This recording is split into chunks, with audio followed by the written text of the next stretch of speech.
Guys, thanks for joining us. John Dobson and Stephen Kitshoff. Dobbo, just on the team selection, there's 4 changes to the starting lineup. If we could just go through those, and then obviously a couple guys also coming back on the bench, which is nice. I think there's 3 guys coming back from injury on the bench.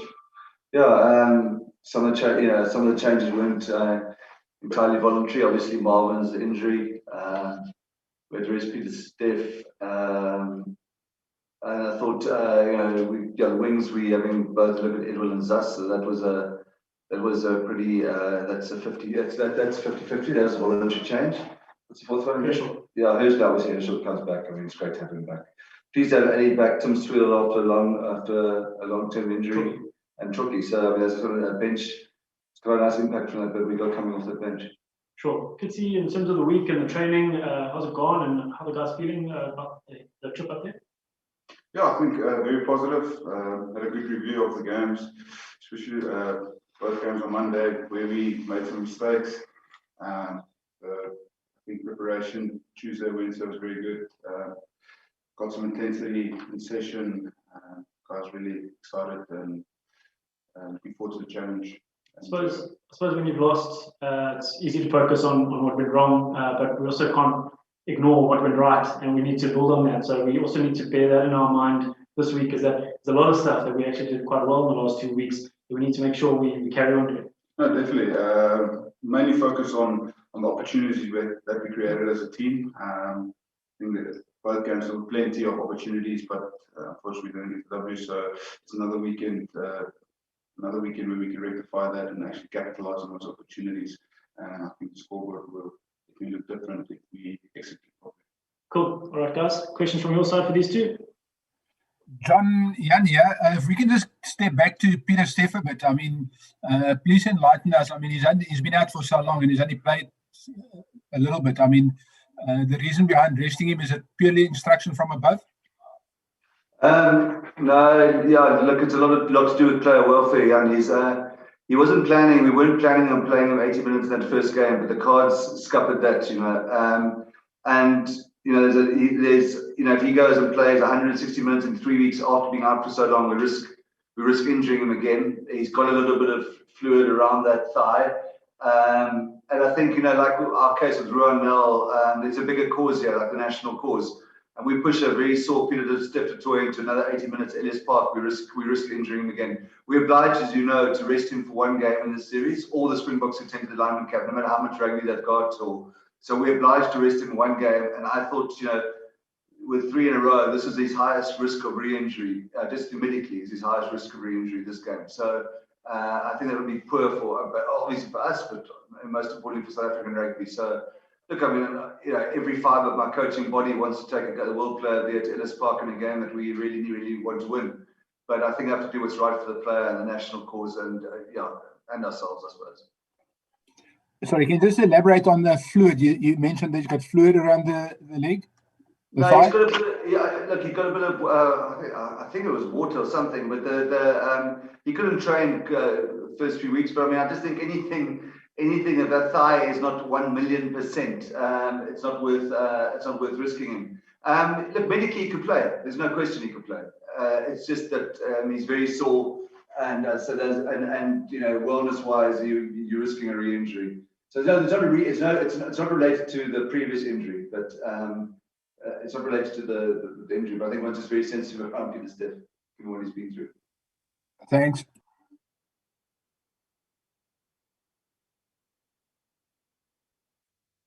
Any questions about the players that are playing this weekend, guys? Dobber Adams van Ryn, what swayed it in his favour at lock? I think that's done a good job in the last 2 games. I think you can't fault. It's like Stephen said, what we did well in the last games. I think I packed it really well. We have to be honest. You've got 3 players. I say, probably national level players in Salman, Marvin Ori, and JD Schickling out. So I think he took that as any team. That's a big disruption, and I think Ernst has really stood up. He's also a very good leader, very good ball defense, very good worker. We didn't have any debate that Ernst would start at lock. There wasn't a big one for us at all. What is the latest on Salman? When can we expect to see him back? And how did the neck issue come about? How did the neck? Sorry, Steve, I missed the end of that. How did the neck issue come about? Yeah. Yeah. No, you got somebody land on the back of his head at training, so sort of flexed his neck really forward. But we definitely, like I think I've said before, we're going the conservative route. So let him recover till he's clinically free of any symptoms, and he'll come back. If you go clinical, if you go sort of natural route without any sort of intervention, that's obviously it can't be as specific. You know, with an operation, you say 3 weeks or whatever the story is. Hopefully a few more weeks, even back on the field. But as I say, like I've said before, you know, you just don't take. You can take a chance with a knee or an ankle or a shoulder, but the next you just got to be really conservative with. So it's a blow for him because I think it would have been in the British and Irish Lions. If he gets back in time, maybe he still can be. Coach Percival Young here. Can I just ask you a logistical question? Are you guys still traveling to Johannesburg today? And is that going to be the norm, or is it just now for this Rainbow Cup at the moment? And just a question for Steven Kitshoff Maps. Steven, kan ek jou net vra, hoe is die gevoel in die kamp op die oomblik? Is julle 'n desperate groep om nou 'n oorwinning op te behaal die naweek daar in Johannesburg? Ja, so Mr. Pleasure was very fantastic. That's pretty fantastic. I was going to look over too. Speaking later as gewoonlik. Coach, sorry, I just need to ask you, is it just because of the Rainbow Cup that you guys are announcing teams and traveling the day before a match that's been played at 1:30 in the afternoon? I think that's more a question for Mike. I'm not exactly sure why we're announcing the day before. But yeah, I think just logistically for us, it becomes a long day if you fly in the morning, have to go do captains in Joburg, get back on the bus all the way back. So we're just logistically trying to figure out what's the best for the team. And then as ek kom by die desperasie van die span, ek dink ons is nog steeds baie positief as ek dit so kan stel, want op analise van die game maandag het ons gesien daar was so baie geleenthede wat ons gehad het in die game wat ons net nie gebruik het nie. So dit was 'n groot fokuspunt geweest vir hierdie week waar ons gesê luister, as ons kan execute op baie klein oomblikke en as elke entry wat ons kry in die 22 kan convert met punte in, dan sal die game heeltemal anders lyk nog 80 minute so. Ek dink ons is desperaat om te wen. Ek dink enige span as jy 2 verloor het, dit is glad nie lekker nie. So jy wil daai wen agter jou blad kry en voorbou op die seisoen. Steven, in die verlede sou mens so baie van ons as skrywers of liewer ek myself gebruik, sou ons van die beste clichés gebruik het dat dit is nooit maklik om na die leeukuil toe te gaan nie, en die leeu's het gister duidelik gemaak, hulle is baie suinig. Nee,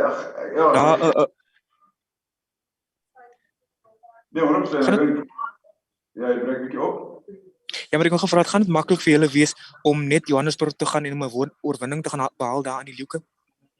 Ja, dit gaan definitief harde werk vat en 'n bietjie opofferinge van die ouens. Dit is nooit maklik in Johannesburg en ons weet dit en al die ouens wat al gespeel het dit al besef. Maar dit is in ons hande. Ons het 'n goeie week se voorbereiding gehad. Ons weet presies wat die leeu's vir ons bring. Ons weet waar ons die kort geval het in die vorige weke.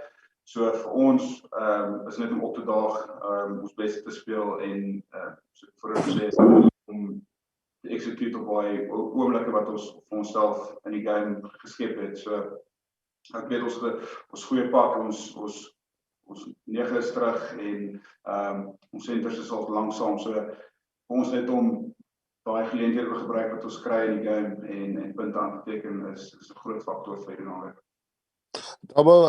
We saw the Lions selecting a 19-year-old Jordan Hendrickse. Do you know anything about him and what do you think he will bring? I haven't seen a lot of him play at all. A couple of games from the junior tournament last year. I think it's his brother. He's got a bit of X factor like his brother. He can step. It's a signal that the Lions are going to try and attack, I think, but more than they maybe have in the last couple of weeks. It seems, the other clash has got, Kerwin Bosch and Morne Steyn, 2 giants in the national stage, and we've got the 2 youngsters going at it at Ellis Park. So, no, I think he'll bring a bit of X factor and a bit of flair and attack, and on that field with that width, that's going to put our defence under possibly a bit more pressure. Maybe give something away in the kicking game, but make up for it in other places. Thanks. Dobbo, hi there. If you look across the board towards the back trio, the loose trio, pretty green legs.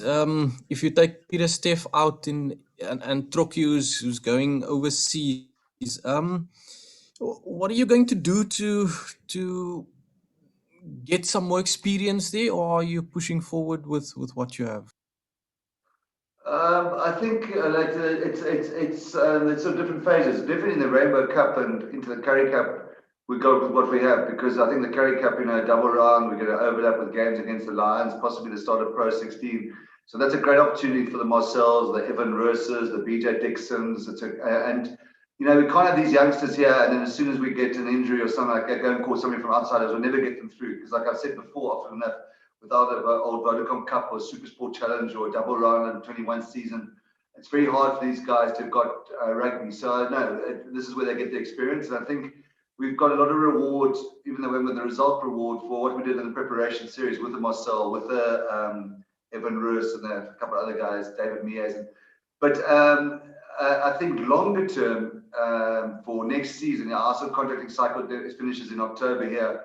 We are looking at 1 or 2 loose forwards. If we're losing the World Player of the Year, if that is the case, then we do have to look at, because we want to always make sure that the Stormers, and we want to do really well. Everything's built back from this Pro 16 season that, the last year or so, the last 6 months work's all been about that. So if there are holes, we will plug there.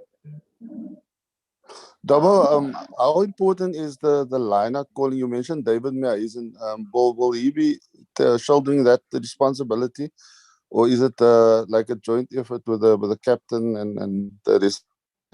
I think Kitsy and Damien and Abner will have the sort of plays worked out. David's job is to make sure we win the ball. And I think he'll be the first. That guy hadn't played. I'm going to make excuses. 80 minutes. I was so impressed with how hard he worked last week. I mean, you see his ruck stats and the effectiveness he was at the breakdown. And a guy who certainly hasn't played that level for that amount of time in his life. I think we possibly got 1 or 2 calls wrong towards the end of the game, but he was out on his feet. We hadn't, Marvin wasn't a voluntary change. Marvin would have gone the full 80. So David was very much there as he was a reserve caller who had to take over that responsibility. So he'll be much better for it this week. He knows he's the number 1 caller. Ernst van Ryn's also been trained to call. It's tough, our calling order in terms of, what we work with over the season is number 1 is probably Marvin and JD, and then even someone's trained to call. So David's gone in a couple of minutes from being the number 4 caller to the top caller. But he's a bright boy, and I'm pretty confident he's got it sorted out for this week. Cool. Dobbo, is there any possibility of squeezing another few games out of Pickles for old time's sake, or has it not been under consideration? Got a job already. Yes. No.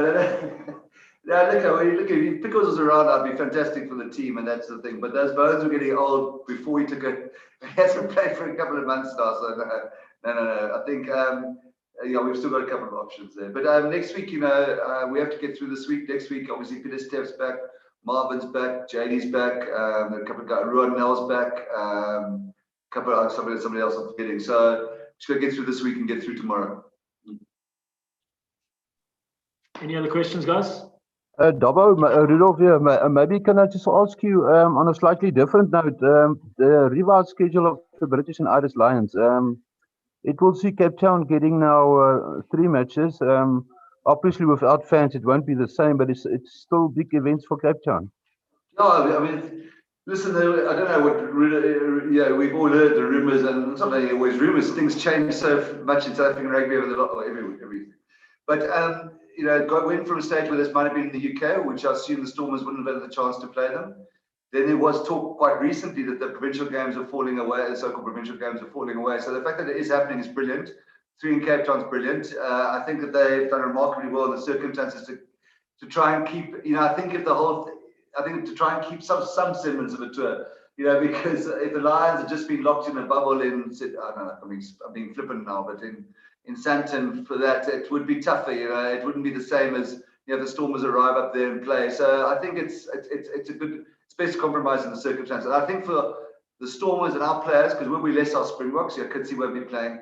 There's some youngsters, whether it's a Leon Lions or that are getting an opportunity to play against the British Irish Lions, is just brilliant for rugby.